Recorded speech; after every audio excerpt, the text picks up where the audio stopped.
The scent of cotton candy and diesel exhaust hung heavy in the humid Louisiana air as the Pontchartrain Parish Summer Carnival set up its colorful maze of rides and games along the muddy banks of Lake Pontchartrain. It was July 15th, 1989, and 17-year-old Thalassa Monroe stood at her bedroom window, watching the Ferris wheel's skeletal frame rise against the twilight sky. Her fingers traced the intricate beadwork of the Venetian mask her grandmother had given her, a delicate creation of silver and midnight blue, adorned with tiny pearls that caught the light like captured stars. "You planning to wear that thing all night?"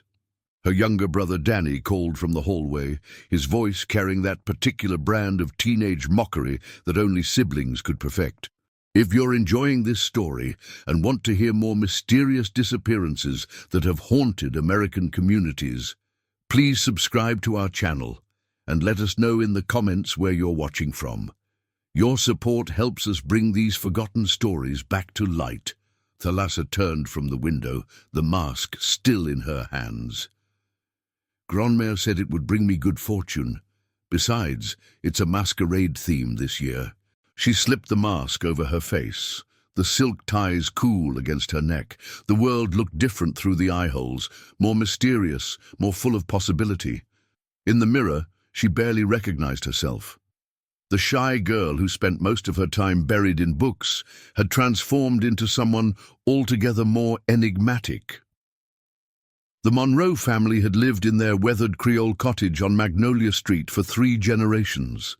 Thalassa's father, Robert, worked the oil rigs in the Gulf of Mexico, spending weeks away from home before returning with calloused hands and stories of storms that could swallow a man whole. Her mother, Celeste, taught 3rd grade at the local elementary school and spent her evenings grading papers by lamplight, occasionally glancing up to watch her daughter with a mixture of pride and concern that only mothers truly understood. "That mask makes me nervous," Celeste had said earlier that day, running her fingers through Thalassa's dark hair. "Something about it seems too old, too knowing." But Thalassa had laughed off her mother's superstitions.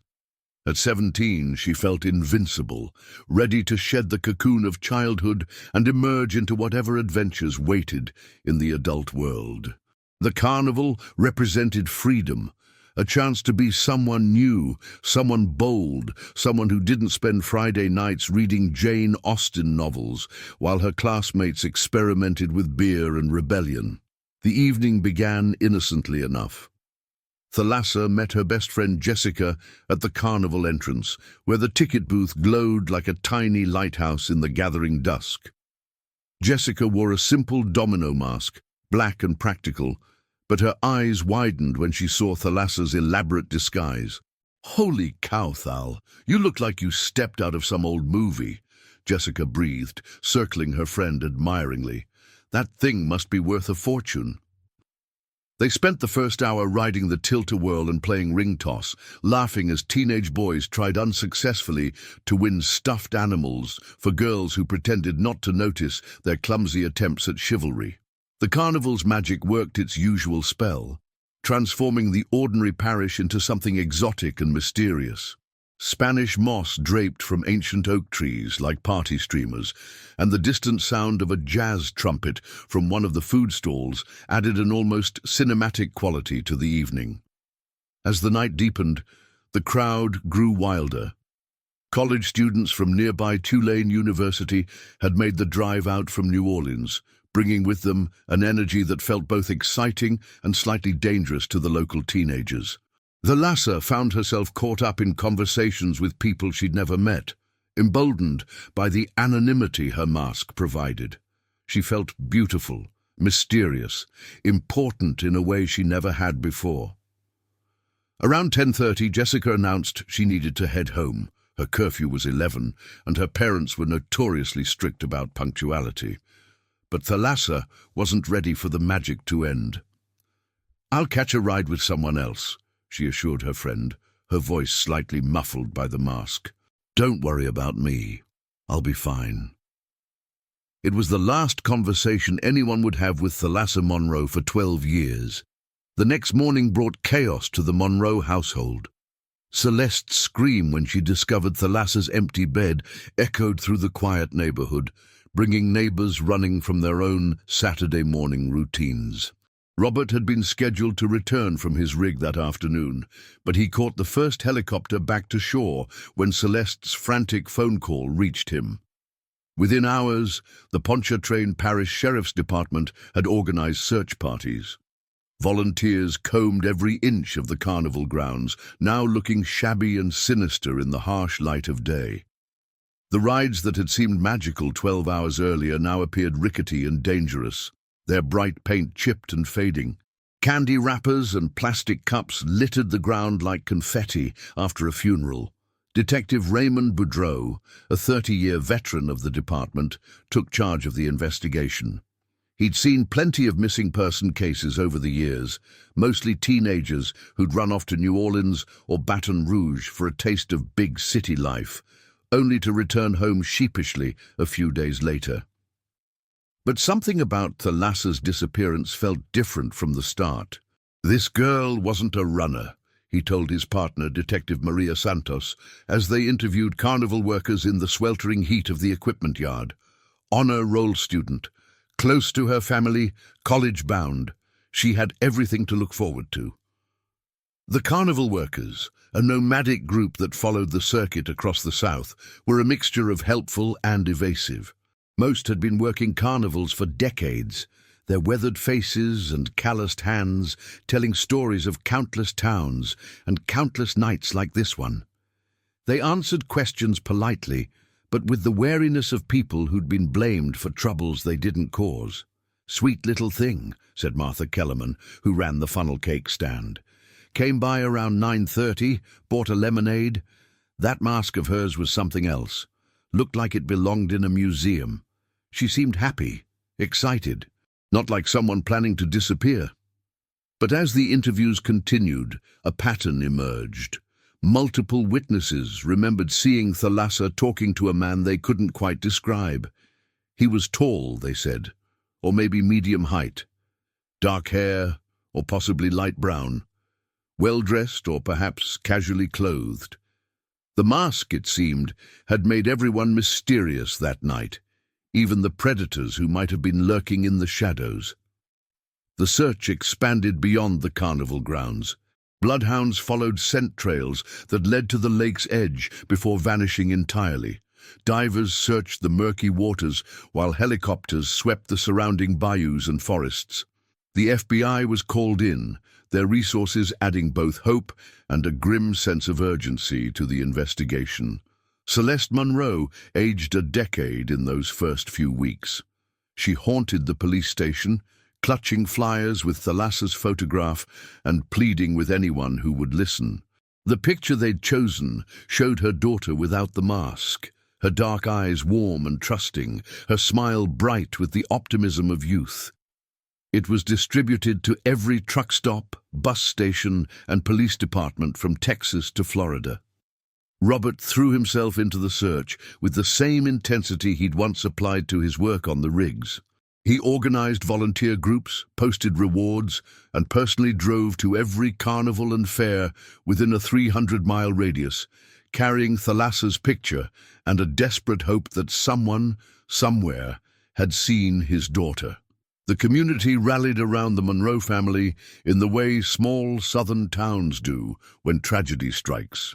Churches held prayer vigils, local businesses donated money for reward funds, and volunteers maintained a constant presence at the family's home, bringing casseroles and comfort in equal measure. But as days turned to weeks and weeks to months, the initial surge of activity began to fade. The first winter after Thalassa's disappearance was the hardest. Christmas decorations seemed obscene in their cheerfulness, and the empty chair at the dinner table became a monument to loss that no one could bear to acknowledge directly. Danny, now a senior in high school, threw himself into basketball with an intensity that worried his parents. He'd grown 6 inches and put on 30 pounds of muscle, as if he were trying to become strong enough to find his sister through sheer physical will. By the first anniversary of her disappearance, the case had gone cold. New crimes demanded attention, new victims needed justice, and Thalassa Monroe became another name in a file cabinet, another photograph on a detective's bulletin board. But her family never stopped believing she would come home. Detective Boudreau, now nearing retirement, kept the case file on his desk long after official protocol would have dictated its storage. Something about the girl in the Venetian mask haunted his dreams. He'd developed a theory over the months that someone at the carnival had been watching Thalassa, waiting for the right moment. The mask had made her beautiful and mysterious, but it had also made her a target. The years that followed brought changes to Pontchartrain parish. The old carnival circuit changed hands, and the summer festival moved to a different location. The cottage on Magnolia Street remained exactly as Thalassa had left it, her room preserved like a shrine to interrupted adolescence. Celeste couldn't bring herself to pack away her daughter's clothes or remove the posters from her walls. Sometimes late at night, she would sit in Thalassa's room and hold the books her daughter had been reading, searching for clues in the margin notes and dog-eared pages. Robert eventually quit the oil rigs, unable to bear the isolation and the time away from his family when they needed each other most. He took a job at the local marina, fixing boat engines and helping weekend fishermen launch their vessels into the same waters where his daughter might have met her fate. The work was steady but unremarkable, a deliberate choice to stay close to home and to the hope that someday, somehow, Thalassa would return. The missing person reports continued to flow through the sheriff's department, but none matched Thalassa's description. Young women disappeared and reappeared regularly, some by choice, others by chance, a few by force. But the girl in the Venetian mask remained elusive, her fate as mysterious as the intricate beadwork that had adorned her disguise. As the 1990s progressed, technology began to change the landscape of missing person investigations. Computers replaced filing cabinets, databases connected departments across state lines, and the early internet provided new ways for families to share information and maintain hope. Celeste learned to use a computer specifically to create websites about Thalassa, joining online communities of parents whose children had vanished without explanation. The support she found in these virtual spaces was both comforting and heartbreaking. Stories of other missing children filled her computer screen, faces of sons and daughters who had simply walked out of their lives and into oblivion. Some families had been searching for decades, their hope refined into a kind of beautiful, terrible endurance. Others were newer to the nightmare, their desperation still raw and consuming. Through these connections, Celeste learned about advances in forensic science and investigative techniques. DNA testing was becoming more sophisticated and widespread, offering new possibilities for identifying remains and connecting evidence. She pushed the Pontchartrain Parish Sheriff's Department to re-examine Thalassa's case using these new tools. But without physical evidence to test, there was little the technology could accomplish. Detective Santos, who had taken over primary responsibility for the case when Boudreau retired, was sympathetic but realistic. "Mrs. Monroe, I wish I could tell you we have new leads, but the truth is we're still working with the same information we had 12 years ago. Without witnesses coming forward or new evidence surfacing, there's only so much we can do." But Celeste refused to accept defeat. She organized annual vigils on the anniversary of Thalassa's disappearance, maintaining her daughter's presence in the public consciousness through sheer force of will. Local newspapers continued to run stories each July, and the reward fund slowly grew through small donations from people who remembered the girl in the beautiful mask. Danny had graduated from high school and earned a scholarship to play basketball at Louisiana State University, but he chose instead to stay close to home, enrolling at a local community college and working part-time at his father's marina. The family had contracted around their loss, each member afraid that if they moved too far from their center of gravity, they might lose each other entirely. The truth about what happened that night at the carnival remained as elusive as morning mist over Lake Pontchartrain. Theories proliferated among amateur investigators and armchair detectives who discovered Thalassa's case through internet forums and true crime websites. Some suggested she had been taken by human traffickers who targeted the carnival circuit. Others believed she had met someone she knew and trusted, someone who had betrayed that trust in the worst possible way. A few optimists maintained that Thalassa had somehow escaped whatever danger she'd encountered and was living somewhere under a new identity, afraid to return home for reasons no one could understand. These theories gave her family both hope and torment. The possibility that their daughter was alive somewhere, perhaps with a family of her own, but unable or unwilling to make contact. The 10th anniversary of Thalassa's disappearance brought renewed media attention. A New Orleans television station produced a documentary about unsolved missing person cases in Louisiana, featuring Thalassa's story prominently. The program generated dozens of tips and potential sightings, but none led to concrete evidence or genuine breakthroughs. One tip, however, proved different from the rest. A woman named Patricia Dubois called the sheriff's department 3 days after the documentary aired, her voice shaking with nervousness and something that might have been guilt. "I think I might know something about that girl from the carnival," she said to Detective Santos. "The one with the mask. I've been carrying this secret for 12 years, and I can't do it anymore." Patricia agreed to meet with Detective Santos at the sheriff's department the following morning. She was a small woman in her 50s, with graying hair pulled back in a simple ponytail and nervous hands that couldn't seem to stay still. She worked as a night auditor at a motel about 20 miles from the carnival grounds, a job she'd held for nearly 2 decades. "The night that girl disappeared," Patricia began, her voice barely above a whisper, "a man came to the motel around 2 in the morning. He was agitated, covered in mud, and he paid cash for a room. That wasn't unusual by itself. We get all kinds of strange customers working the night shift, but something about him stuck with me." Detective Santos leaned forward, her instincts telling her this might be the break they'd been waiting for. "Can you describe him?" "Average height, maybe 5'10". Dark hair, needed a shave. He was wearing nice clothes, but they were dirty and torn in places, like he'd been through some kind of struggle. But what I really remember was what he was carrying."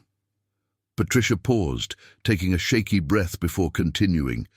"He had a plastic bag with him, the kind you get at grocery stores, and through the plastic I could see something blue and silver, something that sparkled."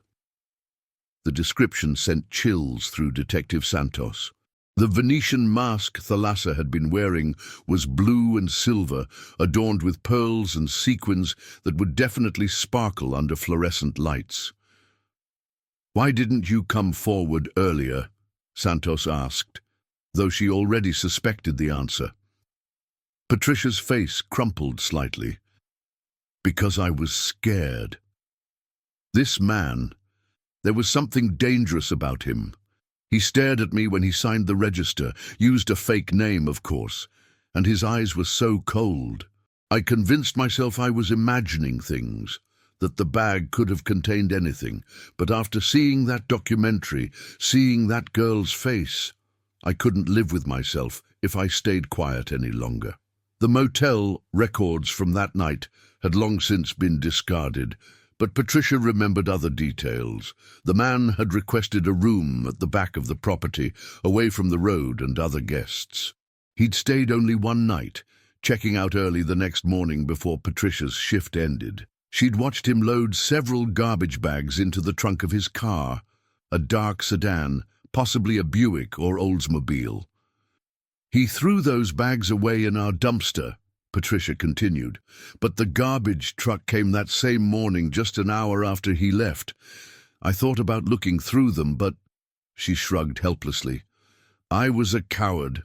Despite the passage of 12 years, Detective Santos began a thorough investigation of Patricia's information. The motel's current owner, allowed a team to search the property with ground-penetrating radar, looking for any signs of disturbed earth that might indicate a burial site. They found nothing conclusive, but the search generated new interest in the case. The story of Patricia's delayed confession made headlines throughout Louisiana and beyond. True crime enthusiasts dissected every detail of her account, creating elaborate theories about the mysterious man and his possible connection to other unsolved cases. Some criticized Patricia harshly for waiting so long to come forward, while others understood the fear that had kept her silent. For the Monroe family, Patricia's revelation brought a complicated mixture of hope and anguish. The possibility that someone had seen evidence of what happened to Thalassa was encouraging, but the implications of that evidence were terrifying. If the man Patricia described had indeed taken the mask, it suggested their daughter had encountered violence that night. "At least we might finally know what happened," Celeste told a reporter, her voice steady despite the tears in her eyes. "Not knowing has been its own kind of torture. Even if the truth is horrible, it's better than wondering forever." The investigation intensified once again. Detective Santos worked with FBI behavioral analysts to create a profile of the suspected perpetrator. They determined he was likely someone familiar with the area, possibly a local resident, rather than a transient carnival worker. His possession of the mask suggested he took trophies from his victims, indicating this might not have been his only crime. A task force was formed to examine unsolved cases throughout the Gulf Coast region, looking for patterns that might connect to Thalassa's disappearance.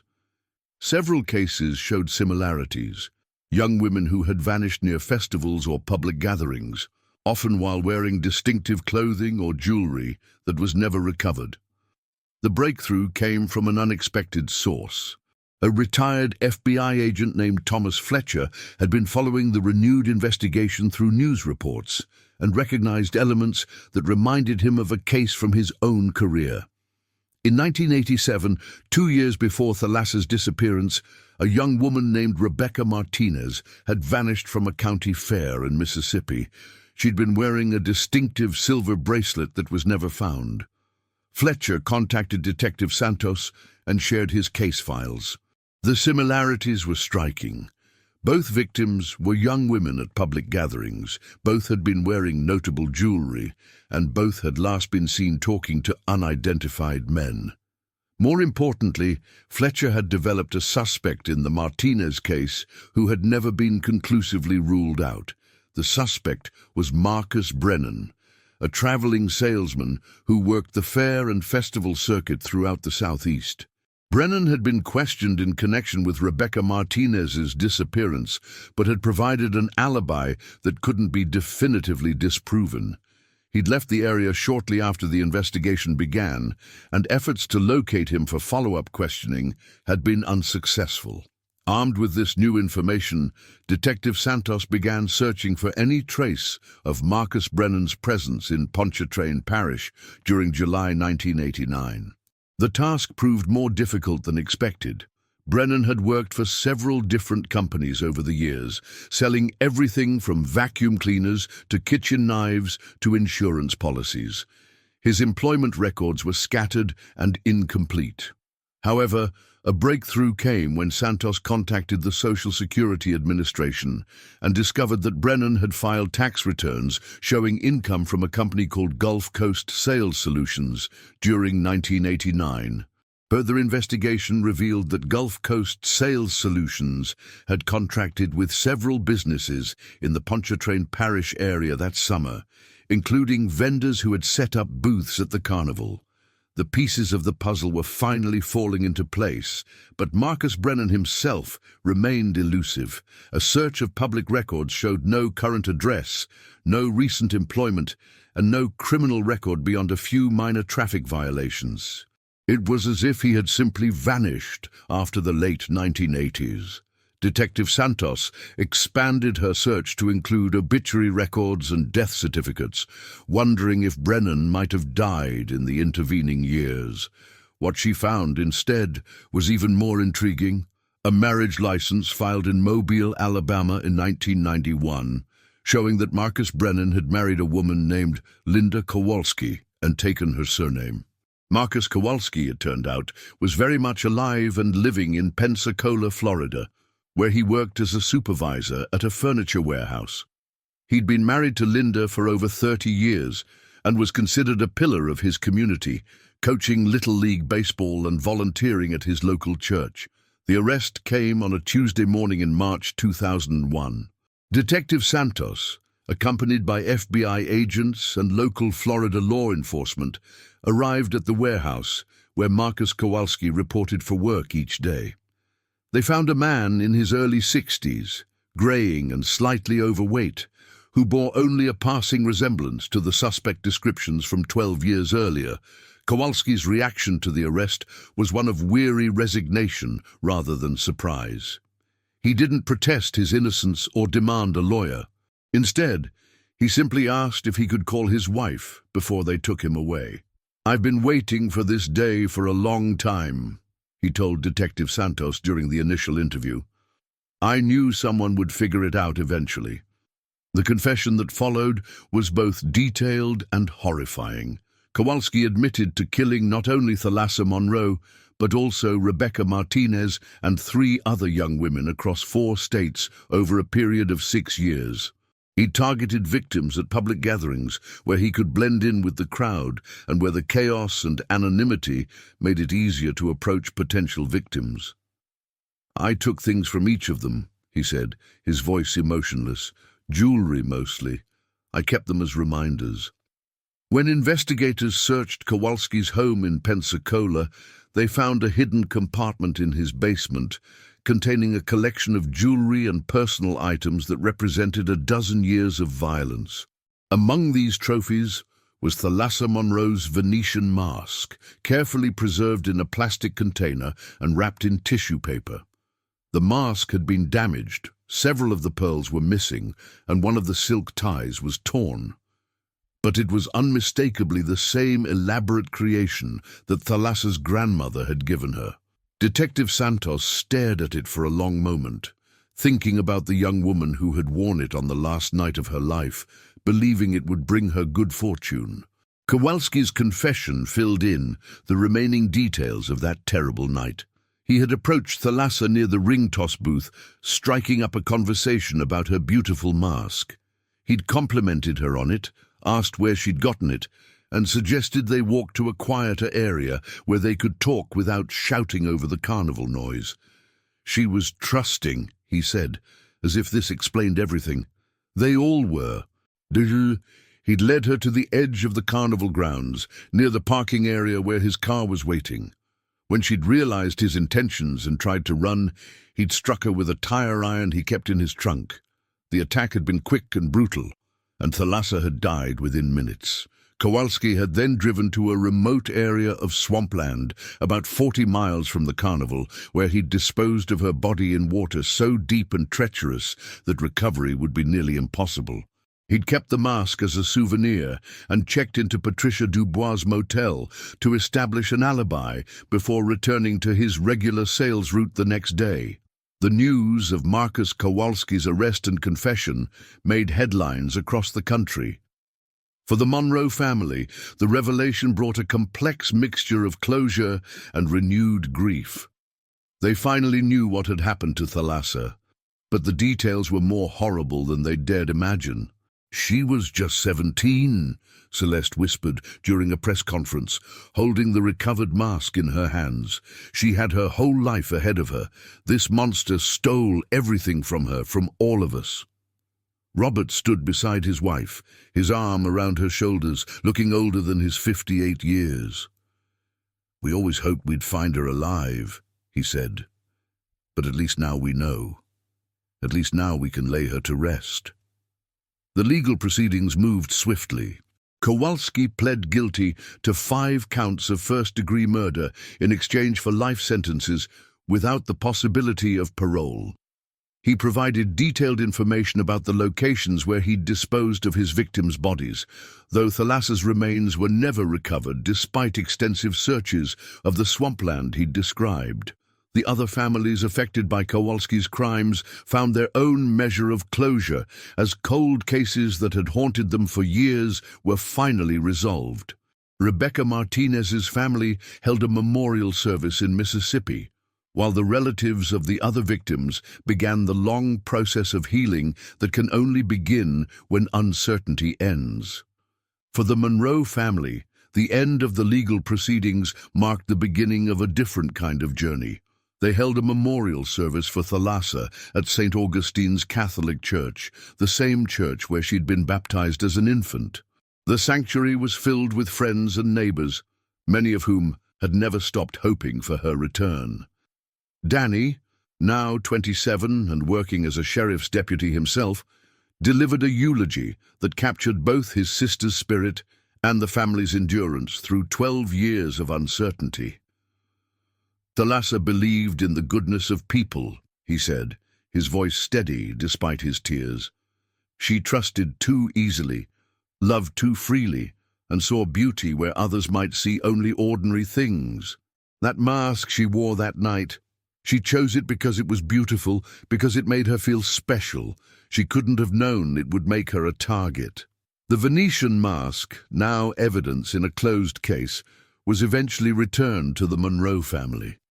Celeste couldn't bring herself to display it, or even to look at it very often, but she couldn't destroy it either.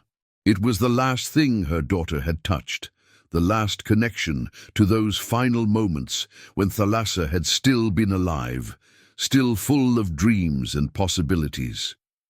Years later, as Celeste grew older and her memories of the nightmare began to soften around the edges, she would sometimes take the mask from its box and hold it up to the light. The remaining pearls still caught the sunlight like captured stars, and she could almost see her daughter's face behind the eye holes, bright with excitement for an adventure that should have been innocent and fun. The story of Thalassa Monroe's disappearance became a cautionary tale, told throughout Louisiana and beyond. A reminder that evil can lurk in the most unexpected places, that trust should be tempered with caution, and that the most beautiful nights can sometimes hide the darkest intentions. But it was also a story of a family's love, a community's support, and the persistent pursuit of justice that can span decades and cross state lines. The carnival still comes to Pontchartrain Parish each summer, though it sets up in a different location now, and the atmosphere has changed. Parents watch their children more closely, teenagers travel in groups, and the innocent magic that once made summer nights feel infinite has been tempered by the knowledge of what can happen when trust meets evil. But life continues, as it always does. Children grow up, fall in love, and have children of their own.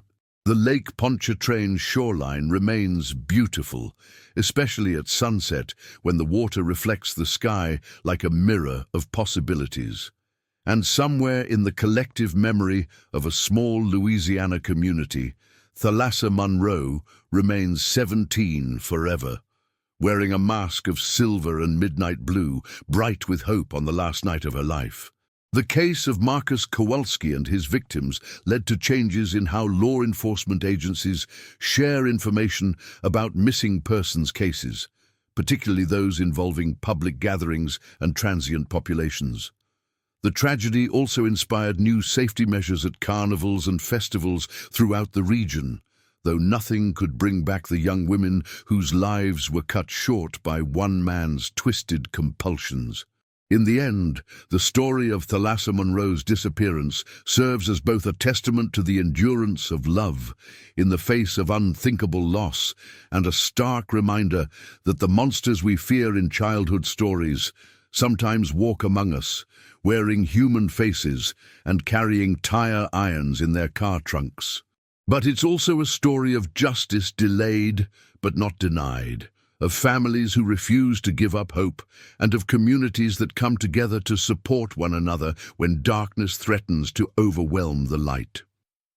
The Venetian mask, with its remaining pearls and torn silk ties, sits now in a cedar box in Celeste Monroe's bedroom, a beautiful and terrible reminder of a night when the magic of a carnival was shattered by the reality of human evil. But it's also a symbol of Thalassa herself, delicate and lovely, damaged but not destroyed, and somehow still catching the light after all these years.